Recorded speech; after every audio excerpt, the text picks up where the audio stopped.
Hi everyone and welcome back to my channel called zuzanareacts, where I learn all things Bharat with your help, and I just share my Slovak Central European point of view. Today is going to be geopolitically minded, and I've been shared some very interesting podcast with Abhijit, an ex-CFO on Infosys. I'm aware of this company, so I'm actually quite interested what the conversation is about.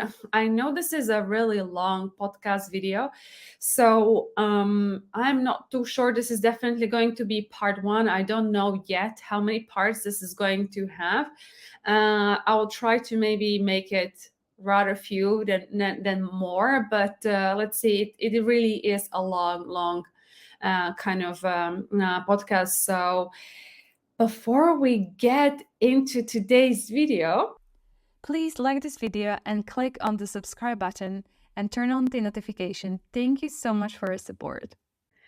Okay, I think we have almost 2 hours of this to go through, so let's just listen to it. I feel like this is going to be something really good, so I'm just quite keen to get going.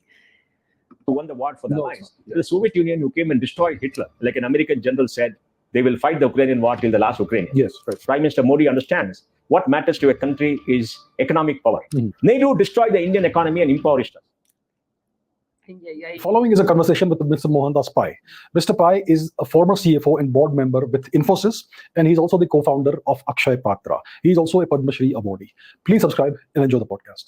Mr. Mohandas Pai, welcome to the Abijit Chadva podcast. Thank you so much for hosting me in your wonderful office. Thank you, Abhijit. Good to talk to you. Absolutely, sir. So I would like to talk to you about a variety of topics, mainly geopolitics, economics, and other matters as well. So let's begin with what's happening in the major focus of the world, which is the war in Ukraine. What is your assessment of how things are progressed? It's been more than 1 year now. Who do you see is winning? Who do you see is losing? Is Putin losing the war? Is the West winning the war? Or is there something else? See, my view is this is a part of the Cold War, which is supposedly ended a long time ago, but with the military-industrial complex in the United States is unable to assert. Russia, that lump country after the Soviet Union was dissolved, was trying to grow and come back. Yeltsin destroyed it and created a vacuum. Yes. There's a famous debate in the Oxford Student Union by a Russian comedian who was asked, why is there no democracy in Russia? Okay. And he said, you must remember that the serfs were there till 1917 in Russia. It was a feudal country which never had a history of democracy. And then came Stalin, then came Lenin and Stalin and the Communist Party, which took over Russia and created the Soviet Union. And they were oppressive, they were totalitarian, and they shut out dissent. But what they did, they made sure that everybody had access to education, they got jobs, they didn't get much income, but they were comfortable. So there was certainty in society. Yes. And society decayed because much of the resources went to bolster up the Warsaw Pact against the West. The starting point for the Soviet Union is very low. Please remember that. And the Second World War essentially was won for the West because of the Soviet Union. Absolutely. The Soviet Union's lost 20 million men. Yes. It's not the Americans who won the war for their lives. Yeah. The Soviet Union who came and destroyed Hitler. Yes. Hitler's biggest mistake was Operation Barbarossa when he went against the Soviet Union, overtaken by hubris that he wants to get land for his people, which was a big mistake. Yes. Because that kind of territory cannot be controlled by anybody. And Napoleon's Grand Army was destroyed by that adventure many years before that. Now, for a period of time, the West has not been able to understand what Putin wanted. The Slavs are a very proud people. Yes. The Russians are very proud people. They love their country, call it Mother Russia. They stand up for the country. They're very different from the West. Yes. And there is no culture of democracy. They want certainty, they want peace and tranquility, which Putin has provided to them and which Yeltsin had destroyed. Yes. And we must read history. Now, Putin is a major superpower because he has enough nuclear arms to destroy the world 4 times over. Yes. The economy may not be big, but he's got nuclear arms. He has more nukes than the US. Yes. Yes. And he can use them irrationally if he wants to. So the West should have asked Putin to come into NATO and join together. He wanted to join. Yes. And they refused because they didn't understand that they did not want it, because that would have, guaranteed the safety and security of Europe. Because there are only 2 powers we can fight each other, United States and Russia. Yes. And Russia joins NATO, which is to protect this. And NATO would have become an Asian power. Indeed. Because NATO would have had suzerainty right up to Vladivostok across Siberia. Yes. And if NATO had done that, they could have taken on China today. Indeed. Yes. So please remember, the West forgot a very big strategic need that they had. Yes. Because of course, at that point of time, China was nowhere in the reckoning, seen as a poor country, nobody could see forward, etc. Now, the Ukraine matter happened primarily because of the change in the leadership and the elections. the problem with Crimea, which Russia took over. And we must remember that after the war, Russia gifted Crimea to Ukraine. Yes. And long ago, there was a battle called the Crimean War. The Crimean War, mid-19th century. Yes. For the last cavalry-driven war, the industrial wars. Yes. So it has its own history. Yes. And Russia held on and to Crimea despite invasion by others. So the memory of that is very big, and they're not going to gift it away. Now, Ukraine applying for NATO would mean that nuclear arms would come closer to the Russian border. And Ukraine is next to Russia. Yes. Now, as it is, many countries of the erstwhile Soviet Union joined NATO. And there was a report which said that at one point of time, there's a commitment from the United States by, President Senior Bush's, Secretary of State to say to Gorbachev that they will not have this new country join NATO, and there'll be buffer states for Russia's security. Yes. And Russia is very security conscious because it's been invaded by European powers so often. Yes. The Napoleonic invasion and Hitler's invasion are fresh in their minds. Yes. Yeah. So I think it's important for the West. The West will not understand. They're black and white. So I think when Putin asked Ukraine not to go there and asked the West for commitment, they did not do it. They waited for him. Now they want to bleed Russia. Yes. Just like Russia bled in Afghanistan. And later when the Americans came there and they bled there with the Taliban, and Russia supported with arms and ammunition. So it's a great power game that's being played out. We don't know what will happen. But today, if you look at it, Russia is bleeding. It's got sanctions. So it's hurting it very well. It's a matter of time before it hurts more. The Americans are also hurting, primarily because they're funding the Ukraine conflict. Yes. Like an American general said, they will fight the Ukrainian war till the last Ukrainian. Yes, right. And the Europeans are hurting because now they have to increase the spending on defense to 2% of GDP. They have a huge social security commitment. The economy is not growing. Economy is aging. Yes. So reality is come. They have to pay more for energy. They were getting deeply subsidized gas from Russia. Yes. It's gone. Yes. And the chemical industry is gone. Much of the industry is gone and become less competitive. I mean, Germany, which is the biggest. Okay, I'll just say it's not like, I don't know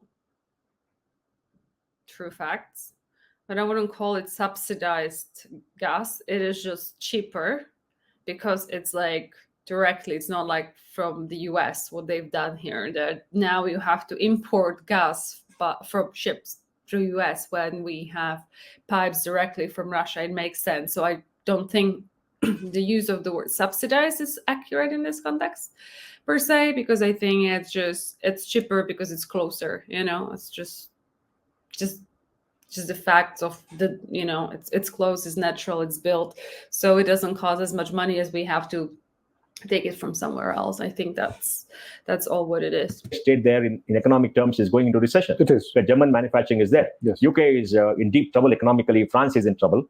But the future of Europe is something that is clouded economically and socially, because their median age is about 47 years. The biggest challenge, Abhijit, for the planet is, in my view, aging. And we should discuss that. Right. So I think all this end result will be a war of attrition. I don't know when it's going to end. Hopefully reason will come to President Biden and Putin to sit across the table and come to a settlement. Xi has become the supplier of goods and... I'll just stop here. I don't know if you have seen like the latest Houston speech by Trump. He says that if he is a president once again, there will be end to this war. So I'm very curious. Let's continue. Many things to Putin. And Xi has become stronger globally.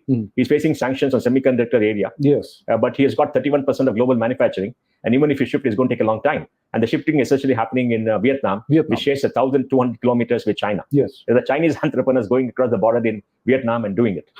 So I think this is a big issue that is going to impact the world. And we don't know when they will settle. But the world geopolitical orders will change.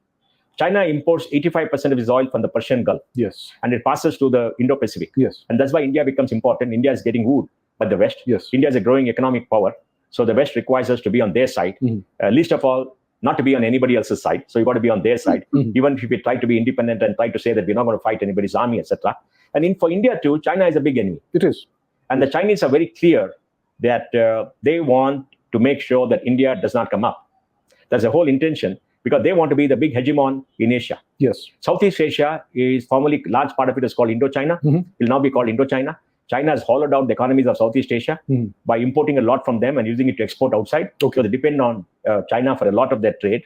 Japan population is aging Yes. and shrinking. Mhm. Last year, 1.6 million Japanese died, 800,000 Japanese were born, children were born. Okay. So the population of 124 million will shrink to 96 million by 2050. Okay. So they can't be a great power. Australia is a small country. Yes. So if you look at, and South Korea too, has got a population problem, an aging problem. An aging problem. And there's North Korea up there, which is the Bhuta, who is trying to, go after them always. So I think the entire world is in a very unstable situation. It is, yes. And everybody is trying to create alliances to counter that.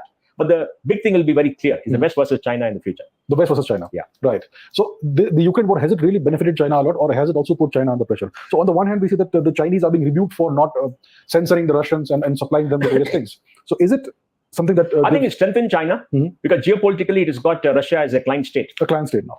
And most of the resources and oil and minerals which are there for Russia is in the Asian part of Siberia. Yes, right. And China getting all those minerals and oil from Sakhalin and other places, which is in Asia, will mean their oil security will go up. Yes. Their economic security will go up. And China is $20 trillion in GDP. Yes. It could become bigger than the United States in 10 years, though it may not be richer in per capita terms. Right. And China is spending $250 billion on defense. Some say they're spending $700 billion. I see. Whereas the US spends $850 billion. Okay. And the Chinese are building up very sophisticated weapons. They're not there in nuclear area. Russia is there. So look at the partnership. That's a great But the key thing is Putin wants to be independent. He doesn't want to be the younger brother of somebody else. Yes. That is the big challenge. Right. And that is where the West should talk to Putin and come to an agreement, because the West needs Putin more than Putin needs the West to counter China in the future. If Putin were to be on the side of the West, it will be akin to what Kissinger and Nixon tried to get China away from Russia. Right. The whole intention of that breakthrough was to get China away from Russia. Yes. But America is dependent on China. That's why they have to counter Russia. It's just what it is. I mean, I don't know if you, again, seen the Hudson speech. I think it was Hudson's speech where he spoke very recently on what is going to happen. And he's talking about the fact how the US is going down. And I think he, as Trump being Trump, but I think he realizes really well when it comes to Chinese threat for the US economy. Right. And that was to break up the Soviet Union, right? So now they have to play the game. But it requires leaders of great maturity and understanding and history to do that. And today, I don't think they're there in the West. True. What do you think of the recent visit of Prime Minister Modi to the US? Do you see it as a success? Do you see any good deliverables? I think Prime Minister Modi's visit to the US was a great success because geopolitically, India is in an advantageous situation. And India under Prime Minister Modi has taken the lead in global affairs. COP21, India committed to becoming a carbon-free or carbon neutral country by 2070. Yes. Right? Yes. Till then, every COP, India used to play truant. India used to put up his hackers, not sign agreement, nitpick. But here he took the leadership.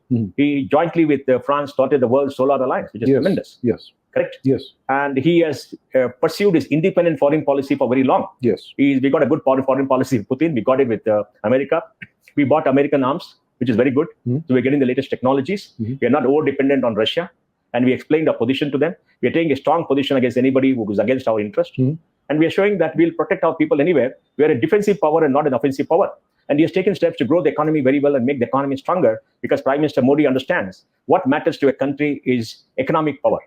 Soft power is okay, but the real power has to be economic power, hard power, the military, and that's the way the world is. So his visit was an indication of how the US had changed its attitude to India. And he was welcomed and he played his part. He met all the entrepreneurs, everybody else. And the fact that so many Indians are risen to senior positions in American companies show there's something special about India in the United States. So I think that is a very good visit. And he has cultivated America for the last 9 years. And all the benefits are now beginning to show. See, we should not make America an enemy just because of ideology. Yes. The UPA and the left made America an enemy, unnecessarily abusing America. It's like the old communist Nara, slogan. Yankee, go home, but take me with you.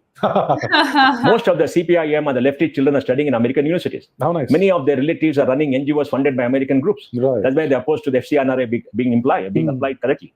So you see this, this cowardice and this hypocrisy happening there. And India unnecessarily was antagonistic to the US. So I think India has become very pragmatic in looking after his interest. One of the big benefits of Prime Minister Modi's foreign policy has been how the Middle East treats us. Mhm. The whole attitude of the Middle East has changed towards India. Yes, right. The Middle East has become friendly. They've given national awards to Prime Minister Modi. We have agreements on investments. We have agreements on everywhere else. We are favored there. They see as a long-term friend. Yes. And the Middle East has fundamentally changed. Mhm. Now, under Prince Salman, the American closely cultivated policy of domination of Saudi Arabia is gone. It's gone now. Prince Salman and his generation are telling the Americans, we are equals, treat us as equals, and you're not dominant, don't push us around, don't patronize us. Yes. And Prince Salman recently has created a line to President Xi, to China. Yes, right. And they invited China to be the interlocutor to deal with Iran. Iran, yes. The Iranians have gone to China, and the Prince Salman has allowed them to come to Riyadh. Mm-hmm. And we are also seeing Syria being readmitted in the Arab League. Yes, we have seen that. And all that means Prince Salman is asserting himself and his power in the Middle East. And I think that's remarkable, because till then, the client state of the United States, and they could get what they want. Yes. They could get all the money, sell to them, whatever they want, etc. Now he's standing up and asserting independence. Now that's a very, very big thing. And India is in the right part of history. And Pakistan has ceased to exist in India's foreign policy. Totally. Yes. Totally. Yes. I mean, we don't talk about Pakistan, even though a group of people in Delhi try to say, oh, we are neighbors. But, this is a terrorist nation. You can't have people who send terrorists to kill your own people and say, oh, we need peace. And you can't say, we must go, we are the big brother. They hate you. They write the history to hate you. Yes. The children are taught to hate India. Yes. They have contempt for Hindus. And they have contempt for India. They have an exaggerated sense of importance of their own. Yes. And they're a broken country. Totally, yes. And these people want to say this. It's better we keep them at a distance and tell them don't cross the border, or they're going to get hit like it did when he went to Balakot. Yes. And I think the entire policy has been very good. And we have got the Middle East on our side. We got Egypt on our side. Yes. Egypt policy has been very good. Egypt is a major Arab power. Yes. They're missing out in growth today. And North Africa, which is Islamic, is turning around. Pakistan still has in Islamic, all the Islamic countries, they got an organization, IOC, I think. IOC. Yeah. OIC. Yes. Organization of Islamic Countries. Yes. And there they still have a voice because of religion, but that voice is diminishing. Right. Because real politics will dominate anything else in the new world. Right. So do you see the US as a nation in decline? Because they are now kind of withdrawing from the Middle East, and we are seeing Mohammed bin Salman asserting himself. See, Abhijit, if you read Samuel Huntington's Clash of Civilization, there are many truths there. He makes the point that great powers and great countries get into economic overreach, and that economic overreach ultimately hurts them. America has got $26 billion of debt. Yes. Interest rates have gone up. And America has been the world's policeman for long. Yes. He's tried to protect Europe at his own cost. And it had the grand notion that it can control the entire world. Yes. By Pax. I don't know if they're trying to protect Europe. I would disagree here. I think they're trying to destroy Europe at this stage to protect their interests. I would phrase it that way. I think that everyone in Europe is very much aware of that, just putting it out there. Americana. Same like Pax Britannia. Yes. In the earlier century. Yes. And Great Britain lost everything because of economic overreach. They Yes. could not run their empires. They fought wars, etc. But America is a $25 trillion economy. It's a very big economy. So what is the challenge about America? The Americans build a narrative of American exceptionalism to say they are the country which is very liberal, inclusive, great things, etc. And they build the myth based on an elite in the East Coast and the West Coast. Yes. The East Coast are the old elite, intellectual elite. The West Coast are the new tech elite, who try to show that they want to be very caring and inclusive, etc. Yes. But there were deep fissures in the United States among people. Poverty was growing. 45 million people in the US are supposed to live in poverty. And America is a broken society because all Americans are not done well. When America agreed to China sign the WTO, they forgot that China could destroy the whole industrial base, which China has done. It's sucked out. And the inflation being low in the last 20 years is because of Chinese goods coming in, because the wages are being suppressed in China. Now that is gone. So they forgot that this divide between the rich and the poor, between the coast and others, and education has expanded. Yes.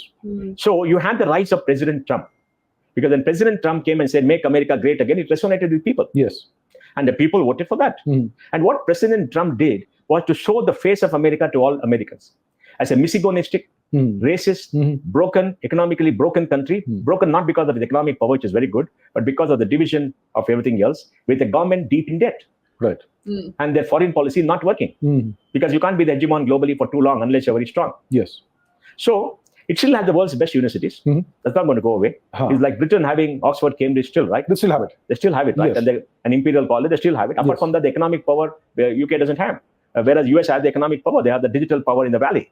So I think Trump showed everything, and there's a reaction from the elites reaction from everybody to badmouth Trump, to put him up, etc. And Trump didn't play the game well. Yeah. I mean, he should have communicated better and won back, etc. But he didn't win. But Trump has shown America what America really is: a socially broken country, deeply divided country. Now it's up to the Americans, of all dispositions, to come together and work out a new idea of America. A new idea of America, which talks about the values on which America was founded and what America should be for the future. Should America be the great society of Lyndon Johnson, or should it be anything else? How do you bring in a better racial peace in America? All the things are very important. There has to be a debate, and the debate cannot be based on extremist, so-called progressive, shut the rest, my way or the highway discussion that is there with the flavor of the week, with all this trans discussion, all kind of discussion by small group of people taking center stage. It has to be broad mass of people, and that's not happening. That's right. Biden was unable to do anything. Biden was just there. You've seen the disastrous years of the Obama administration. Obama promised much but could not deliver. His foreign policy was again a big disaster because the Middle East blew up. Syria and other countries blew up during the time. So you have an America today which has to mend itself and find its new way. And the new way cannot be as a hegemon, but can be a partner. It can be a leader in the democratic countries around the world. But America has to accept democracy is different in different countries. Right. American democracy is very different from Indian democracy, very different from European democracy. But you have to confer to the ideals, and you can't have an abusive think tanks abusing India all the time, passing all kinds of silly reports because Soros is funding them for his own particular purposes. And you must understand, most people are nationalists not to conquer others, which is European nationalism, but nationalists to protect their own interest. And I think that's extremely important. And that is something that America has to find. So maybe the next president will be able to do that. It requires a leader of exceptional ability to come together, to get everybody together. Do you see President Biden standing for election again, 24? Yeah, President Biden will stand for election. He has already said that. He has? Yes. Okay. Do you think don't you think he's a little too old for that? Well, age is not a criteria in politics for the Americans or anywhere. You see in India too, we got an 82, 83-year-old person who's the head of a political party. Yes. Except Modi, who has said above 75, please step aside, which is very good. Yes. Because they're out of touch with the reality of a country where the average age is 27. Yes. The younger people are dominant. Their dreams are very different from the era you grew up in. Yes. For example, our chief minister here is 75. And at a time when Karnataka GDP this year is expected to be 25.6 lakh crores with a per capita 3.83 lakh crores, he is pushing out his program to give 5 kgs of rice to 70% of the population. I see. Our per capita income in Karnataka, 3,83,000 crores this year, published by his own government. But he wants to give 5 kg rice. What people want is higher education, skill development, and more jobs that requires industrial policy, etc., not 5 kg rice. Right. I mean, what do you do with such people? Because they stopped thinking long ago and they don't understand what people need today. So I think, we need a new leadership, and I don't see it happening there. Possibly, I'm impressed by Vivek Ramaswamy, the candidate of the Republics, because he's talking sense. He's talking about all the large issues. He's breaking the shibboleths and holy cows that permeate America. Right. And today, the Supreme Court has overturned Roe versus Wade, which is very good, in my opinion. Oh, they overturned it? Overturned it. Okay. Because Roe versus Wade was an incursion of the Supreme Court in the legislative powers of Congress. And the principal reason they overturned it, they said, is up to the state legislatures to bring in laws to manage this. Is not our job. Okay. So, let the states bring in. Makes sense. Yes. You pass the law based on what people want because that is democratic. Yes, right. You want to change something fundamentally, you have to get the people's consent. Right. You can't be a court dictating. And then this affirmative action program, they overturned it now. And they were right, because one of the judges earlier said it should not last more than 25 years. It is against the Constitution. It promised equality of opportunity irrespective of race. And affirmative action become more and more complex and woolly-headed things, and it is against people. So I think the Supreme Court has now become more conservative to stand for the original Constitution. It's up to the legislature to come and do it. So that requires new thinking. Yes. And see, the US politics has been captured by a group of academics and extreme leftists who tried to push the narrative. I think it started the time when early 90s, when the Berlin Wall fell. Yes. Francis Fukuyama wrote the Death of History, right? Or something like that, right? He wrote the book, The Death of History.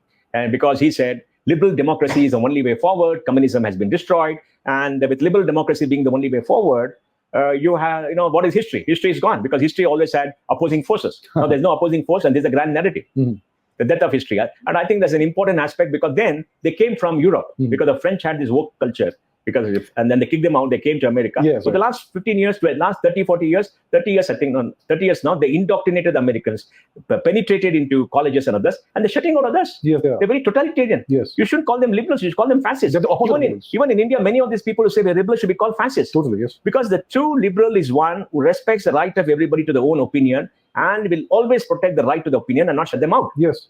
No, they're shutting out people. That's not liberalism. Okay, I'll pause here. This is why I don't want to do content like this usually, because in West, if you say these things out loud, you get cancelled. Your whole livelihood ends.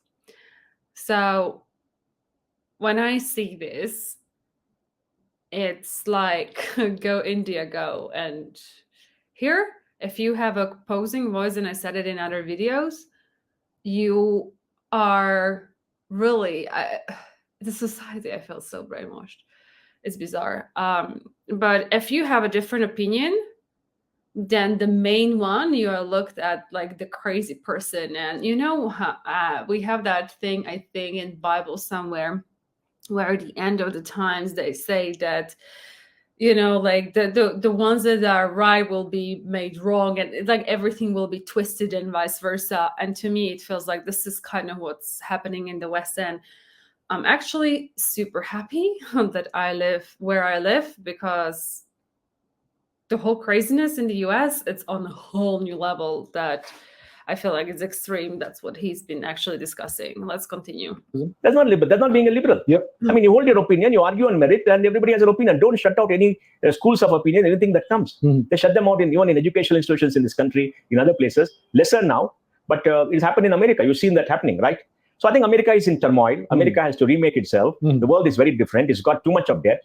$2 trillion of debt for the children. Student loan debt. Yes. How will they ever pay back? How can any society call itself a great society and say we are exceptional people when they allow the young people who are entering their career, building their careers from college, go and enter life with $2 trillion of debt? It's incredible. Who's going to pay back the debt? Yes. The least you can do for young people is to give them a good education. Yes. And America grew up after the World War in 45 to the GI Bill, which promised every American soldier and maybe every American a state-sponsored education. So the 50s and 60s are the golden years of America, when Americans came up, and that is what made America today. Yes. Now that generation is fading away. Yes. Their children may not have done well, and the new generation is coming, but the new generation is coming with $2 trillion of debt. Yes. So, and the concentration of wealth has been absurd. The state should at least provide free education or subsidized education to every young person. The biggest gift society can give. Even in India today, I would like the state governments and the central government to spend more on higher education. I agree. We solved the problem of school education by putting every child in school. We have not solved the quality problem of school education because the government system is broken. Yes. And that requires a different reform. But we are not producing more children. By the last 30 years, we're producing 2.5 crore children, and it's not declining possibly in the near future because fertility rate has come down. But I think the key issue is the society which puts this burden of debt on your young people, that's how is it going to prosper? Nah, not sustainable. Yeah. Let's talk about birth rates. I think birth rates are falling the world over. Japan is an issue. In China, the total fertility rate during the pandemic fell to 1.1. That's a disaster. That's a catastrophe. In India also, we are now at 2.0, which is below replacement 2.1. So do you think this is a big issue going forward? For the Abhijit, I'm very happy you've chosen to speak on this topic. Let me say, in my opinion, the biggest challenge for humanity for the rest of the century is an aging society and declining fertility. Let us look at data. Population is 8 billion people today. Yes. The UN, I think, had estimated 11 billion by 2100 or somebody else. Now people are saying it will not go beyond 9.6 billion. Okay. Now China is the largest country in the world with 1.45 billion people. Last year, the Chinese population shrank by 0.43%. Okay. Last year, only 9.6 million babies were born. I see. Maybe 1 million, 1.5 million died. Okay. So in future, you're going to see more people die in China and they become older compared to this. And that's 1.45 billion people. And please remember, the Chinese workforce of 650 million peaked maybe 6-7 years ago, and it's declining every year by a few million. Okay. Now that is very big. So when society is aging, you've got to provide for more people. Yes. Then take Japan. Japan's population, last year, like I said, Japan had 1.6 million people die, 850,000 babies being born. And women don't want to have babies. Yes. I read an article which said about 30% of Japanese under the age of 35 have not interacted with the opposite gender. Oh, wow. And the Japanese have not given the woman equal opportunity. And now with women getting education, coming in the workforce, they're asserting their independence. They don't want to get married. They don't want to have babies.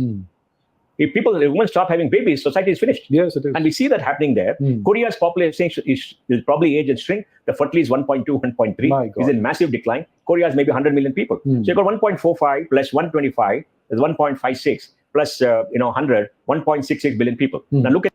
So I'll just pause right there because he's bringing a very valid point about aging population. I'm aware of all of this.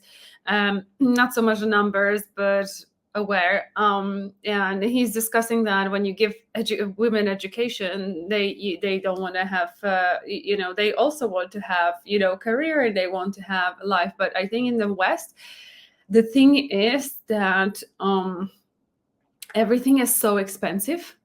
Like, you literally, like, I don't know, you have to make a lot of money, I believe. Okay, so this is where we are. We have, like, in the West, a certain standard of living, right? Like, if you're accustomed to certain standard of living, that you're not like super poor, that you can just afford it, that you don't have to count the money, then naturally you're getting used to that comfort. And naturally, when you have a child, you have to figure out like the money situation, right? They are expensive. I don't know if you have Pampers in India, but they're fripping expensive here. So having a baby is such a economical investment. And this is what is said, that I think like definitely in Slovakia, I could speak for Slovakia, families are not really subsidized. Like, it's not encouraged to have children. Like, if you start counting all the expenses, it's super expensive, and then your standards are living going down, and people, I don't think, want that anymore. It's a problem to get your child in a kindergarten. Now, in the West, oh my God, in the UK, it is 10 times worse than in Slovakia. And everything is, sometimes I argue Bratislava is as expensive as London.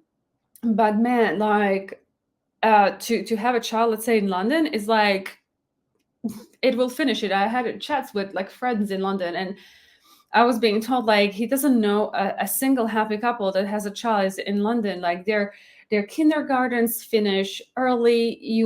Let's say at 3 o'clock, your standard work finishes at 6. Basically, it is so expensive that you have to have a certain salary for you to actually make it make sense to go to actually have a child. So I think that West is definitely aging population, and are not enough kids being born. These are a lot of the reasons why. And then sometimes, people are just, why am I bringing, there is a school of thought, why am I bringing my children into the world where I see nothing good's happening, So there are a lot of things, and women also want to have career. Now, when you're a woman, you're always, I don't think I've ever experienced discrimination for being a woman in the UK. I can tell you that most of my career is bound to that country. But I certainly have, because I'm from Eastern Europe. So, but when you are a woman and you have to, let's say, go and take 3 years off because you want to have a child, I feel like the society does not appreciate mothers for what they have to go through, and is expecting mothers to be Wonder Womans. And I personally don't like that. But it is, when you take a break from your career, people look, at least in the UK, I'll just say it out loud, I feel like you'll be looked down like the second-class citizen. Like, you've taken a 3 years holiday, where I feel like people that I know that have children, it's like the hardest job. And then you are basically shamed, and it's kind of like you're looked down upon, that you wanted to actually build a future, let's say, for a country. And it is just, everything is looked through, I feel like, through the way of making money, because we live in a capitalist society and all that. And I feel like it's disgusting. It is devaluating value of woman. Woman is there to, I believe, to raise the next generation. And you're looking down upon, and you're not supporting that. And then when women actually, because, I don't believe every woman should be a mother. I think everyone should be free to do how they feel, to go about their own life. It's their own life after all. But yeah, most of women want to become mothers. But, let's say in Slovakia, you're going to get maternal support of maybe 1,000 euros net from the government. Your bills are 700 euros. Okay, that's just like, your mortgage and your, like other kind of bills like gas, electricity, all that kind of stuff. When you come to 700 euros, you don't count that there is insurance for anything, like all these kind of other expenses that come up. But then let's say you're left indeed with 300 euros. You know what? A weekly shopping here costs around 50 to 70 euros. And this is just food shopping. So you're maxed out. You don't have the money. There's no budget left for the kids' toys. There's no budget left for Pampers, no budget to have a decent life. And people here want to have a decent life. And it just shocks me that here I'm just nervous about my end of the world, that people don't see that and they don't, it bothers me so much that you want to have like a strong country, but you don't invest in it. I said my piece. Let's continue. Look at India. India's population of 1.42 billion people has a fertility of 2.0. 2.0. But for a higher maternity and infant mortality, which is decline, of course, we need 2.3. Mm-hmm. Because, the 2.1 is based on some normal indices. Right. Because, it is just 5%. So I think it must have. But our female maternal mortality are now it's come to 77 per 100,000 births. Okay. And child mortality is 29. And so that's very good. Okay. But still we have a problem. Now, about 8% of India's population today may be above the age of 60. Mm-hmm. That means about 130 million people, 13 crore people above the age of 60. Okay. And that is going to go up to 200 million by 2020. Okay. 2020. Okay. Okay. 200 million by 2020, another 7 years. Okay. 2030. 2020. You can see that aging report. There's an old age report or something the government of India has done by 2020 because it's aging rapidly. Okay.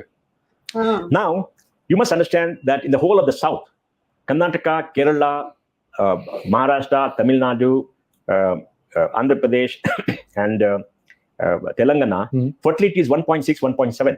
Bengal is 1.6, 1.7. Punjab is 1.6, 1.7. Okay. The Sikhs have a fertility of 1.5 because the boys are running just to Canada for other reasons. So all across India, you see the fertility coming down. Bihar was 3.2, now should be 2.9. UP is 2.6. And I think Madhya Pradesh is around 2.7. And we are seeing Rajasthan. We don't know the impact of COVID on fertility. I think it will reduce fertility all across India. So I think India's fertility will decline faster in future than we anticipate. Okay. All right? Because for the last 30 years, we've been producing 2.5 crore children. It's remained static. So the percentage is coming down. And by 2030 or so, or maybe 2030, we could have more people above 60 than people below 15. I see. The pyramid gets inverted. Okay. And that will wear itself up. So India doesn't have a population growth problem, but people are living longer, so population may continue to grow. And I think by 2045, it will start declining. And by 2100, some people say our population could be 750 million or 800 million. I see. Wow. So you add India to this place, to this 1.6. So it will be 3 billion people out of 8 billion don't have a fertility, less fertility. Southeast Asia, 500 million people you can add. So 3.5. Europe, about 450, 500 million people, fertility before replacement. Okay, that is 4 billion. South America, fertility. Whole of America, fertility is below replacement rate. Right, yes. So you add South America and this, maybe 750 million, 800 million, you can add it up. Okay. That's about 5 billion. The only place which is growing is Africa. Africa, yes. And Africa too is coming down with economic development. I think people see. Pakistan is growing. Bangladesh has come down very much. Bangladesh, I think, will have an aging society soon. But the Bangladesh has done well. Pakistan is still going strong. It's a very macho country. That's what they think. But I think in the Islamic world too, in the Middle East, I think fertility is down. I have not seen numbers. Okay. Even in so fertility is essentially a condition of women's empowerment. Right. Data in India, which is a large country, shows clearly that wherever women get educated, they have lesser children. A postgraduate in India has 1 child. A class 4 studied woman has 4 children. It's across communities. Right. The Muslims have the same fertility as the scheduled caste community. I see. Why? Both are economically poor. So fertility is a function of women's education and poverty. I see. It's not a function of religion like some people try to say. Even though in Islam, many people might try to encourage more people. Okay. But when Muslim women get educated, they control their families because they want good things for the children. So the biggest thing that government of India can do is to give more scholarship for Muslim children. To give some data, Abhijit, based on 1920 iShare data, SC/ST makes up 16.6% of population, 14.8% of students in college. Okay. ST is 8.8, and possibly 5.8% of students in college. Muslims are 15% today, are 15.1, and 5.2%. Okay. They're the lowest. I see. They're the lowest. And OBC is 40% and 36% in college. Okay. And the rest is shrinking as a percentage because, they've got a very high enrollment. So India's enrollment is 27%. In the age group of 18 to 23 go to college. We graduate nearly 1 crore of people every year. Okay. Many of the Lutyens really don't understand this data. And more women graduate than men. Okay. In America, 56% of graduates are women. I see. In India too, more women are graduating now than men. And more women will graduate more than men in future. More women are doing masters. More women are going for PhDs. And the traditional society, it could be a way of escape from early marriage. I see. Because they want to be educated. Women have this aspiration to be economically strong, self-independent. You know how it is. Yes. And I think it's right. That's why the UCC is the most important reform for India at this point of time. Okay. The Muslim community has become the poorest community in India since independence because of minority appeasement. Okay. Bad leadership, this religious fundamentalism has hurt the Muslim women the most. And if you look at enrollment from the age 21, 22 to 29, 30, 19, 20, Muslim girls' enrollment has gone up by 7.9%, I think, and Muslim boys 7.5%. But the aspiration education is very high, and that we must recognize. Right. And in the states where the appeasement is higher, Muslim participation in the education is the lowest. Kerala. I see. Kerala is very low I see. compared to the population. Bengal is very low. This data are there. Okay. We wrote a report long ago called the Minority Report, under which we gave all this. I'll send you the report if you want. Send me an email. Okay. And I think it's important for people to understand this. And now there are 112 Muslim women who need equal rights. So the UCC should be termed as the Indian Women Right to Equality Act. Yes, right. Not a UCC, because UCC get the debate shift to religion and all kind of mess, which is irrelevant. UCC is about making sure that the promise of Article 14 and 19 given to us by our founding fathers in 1950 is put into action. Right. And I think it's a very important thing to do. And we have to debate on that to say all Indian women have to get equal rights like men. Equal rights in what? In marriage, in inheritance of property. In divorce and settlement and maintenance, and in, let's say, custody of children and adoption. That's it. What else is there? This is the fourth thing. It's got nothing to do with stupid HUF and all that which people are trying to obfuscate. Okay. HUF is so small, it's totally irrelevant. Many Muslim communities also have HUFs. Okay. The Kachi Menons and the Bora community or something have HUFs. They have HUFs? Yeah, because they were all Hindus who had HUF, follow the same social thing. I see. The Kachi Boras and the Kojas, I think, have it. You can read it up and find out. Okay. Because they're very old thing and it's economic. It's got nothing to do with any religion or anything like that. Okay. So I think it's important for people to understand that we need this. And today you'll be surprised, Abhijit. We have 1,020 National Family Health Survey 5, 1,020 women per 1,000 men. Okay. And we have at birth about 953 girl childs to 1,000 boys. I see. Which is pretty good. It's gone up from 923. So Modi's policy of Beti Padhao, Beti Bachao, Beti Padhao is working. Yes. And we see this improvement in Haryana and other places where the male child was there, driven by women who are educated. So education of women is the biggest thing. And then when women get educated, fertility falls. Women empowerment rises, which is a good thing for society. So biggest problem today is aging. Right. In Japan, for instance, today 30% of people are above the age of 60. And it may go higher. So who's going to provide for them? And men live up to 84, women up to 88. Life is very long. 10% of the Japanese land has no claimants because the people are dead, and the children don't want to claim because they have to pay debt duty. About 12-13% of MSMEs don't have an owner. I see. They're just dying off. I see. Nobody wants that. What do you do? It's a crisis of epic proportion that's happening. The symbol of what happens when society ages, for which we have no solution. They're trying to incentivize women by doing many things, but women don't care. Because when you suppress women for so long, make them second-grade citizens in any country, the moment they get women's freedom, they will assert themselves, which is right. Right. Now in India too, the UCC in the form of an Indian Women Right to Equality Act is important because in 1952, we had the Hindu Code Bill. If religion prevents you from having uniformity in civil law, how did the Hindu Code Bill pass into law in 1956? 80% population of Hindus have secular laws. Hinduism is a religion. Yes. So it can be termed anti-religion. How did it pass? The courts allowed it. In the Sabarimala decision and in the Triple Talaq decision, Supreme Court has held very clearly where there's a clash between Article 14 and 19, right to equality and right to life, and Article 25 and 26, right to religion, 14 and 19 will prevail. Okay. So in the guise of religion, can you put outdated medieval concepts on women, suppress them? Can you say, I will cover a woman fully and lock her up in the house, she cannot go outside? Can you do that? You can't do that. You can't do that.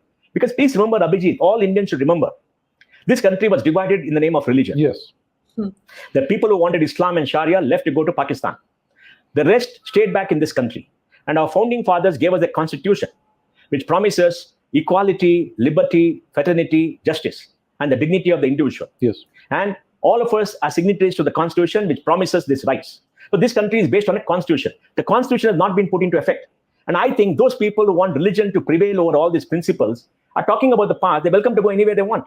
Yes. I mean, they left at one point of time because they wanted religion. The people who stayed back have to adhere to this. Yes, and why, I don't know why you should have this debate. Yes. And why people are having this debate. The constitution is the term where we all came together. We, the people, came together. We all agreed.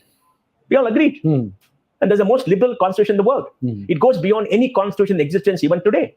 Which constitution gives 50% reservation in government colleges and educational institutions, 50% in government jobs? Nobody in the world. Which constitution in the world gives special rights under Article 29 and 30 to linguistic and religious minorities in 1950? Nobody that I've seen. We pamper minorities. I'm a minority. Okay, you are. Yes, I'm a linguistic minority. I'm a Konkani. Okay. I'm a linguistic minority. I should be treated equal like a religious minority, like a Muslim is treated. But I don't get any of the economic rights. They don't deny us all the benefits. They do discriminate. So it's pure appeasement politics that works. I see. And that has hurt Muslim women. Now, some Muslims say we don't want it very much, but that is not a matter of their concern. It is the promise made by our founding fathers to the whole country in 1950. Which has to be affected. And we are protected only by the constitution, not by any family, any individual, any political party, or anybody. It's the constitution that is supreme in this country, or any religion, as far as civil rights are concerned, and the constitution that should prevail. And we should have a pure technical issue there and say everybody will have equal rights. Now, Tribal Talaq was abolished. What happened? Nothing happened. Nothing happened. I mean, they said there'll be riots, nothing happened. You must give Muslims, some Muslims say we don't want it, that's fine, but that is not your prerogative. It's the promise made to us as a country, as a republic, and the promise should be redeemed, that's all.